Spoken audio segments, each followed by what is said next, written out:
Ang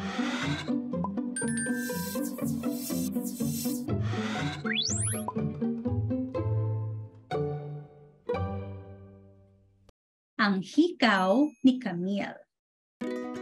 Happy birthday, Camille!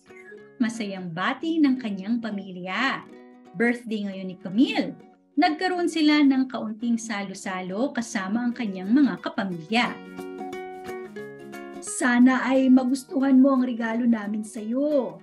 Wika ng kanyang lola habang inaabot ang isang maliit na kahon sa kanya.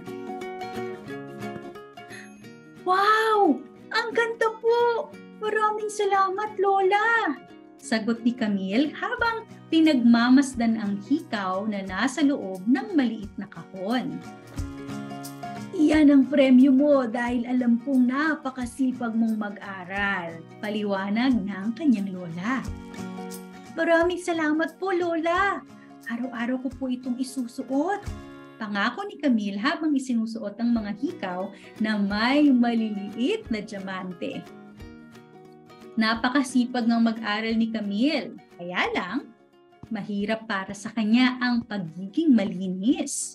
Pagkagaling sa labas, parating nakikitang nakakalat ang kanyang ginamit na sapatos malapit sa pinto ng kanilang bahay.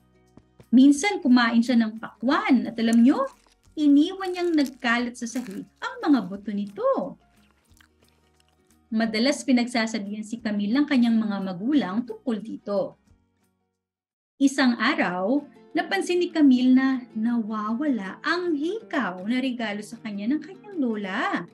Dali-daling hinanap ni Camille ang hikaw sa kanyang kwarto.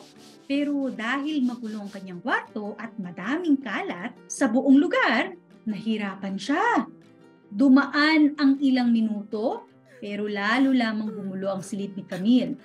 Unti-unti nang naiiyak si Camille. Gustong-gusto kasi niyang nawawalang hikaw.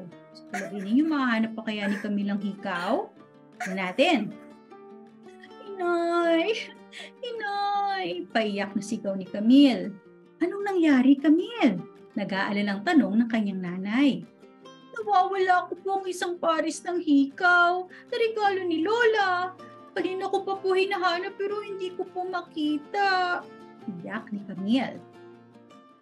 Tinignang mabuti ng nanay ni Camille ang kanyang kwarto at napailing na lamang ito. Camille, mahirapan ka talagang makita ang hinahanap mo dahil sa gulo ng iyong kwarto. Sagot ng kanyang ina. Halika, ayusin muna natin ang iyong kwarto. Sa ganitong paraan, mas mabilis nating makikita ang ating hinahanap. Mungkahi ng kanyang ina. Sabay na nilinis na mag-ina ang kwarto at ilan pang sandali, aha! Nandito pala! Masayang sabi ni Camille. Mabuti naman at nakita mo na at maayos na rin ang iyong silid, sabi ng kanyang ina. Tama po kayo. Mas mabilis pong maghanap ng gamit kapag maayos ang aking kapaligiran, sabi ni Camille. Simula noon, parati nang pinapaalalahanan ni Camille ang sarili na iligpit ang kanyang kalat at linisin ang kanyang pinaggagawaan. At dyan, nagtatapos ang kwento ni Camille.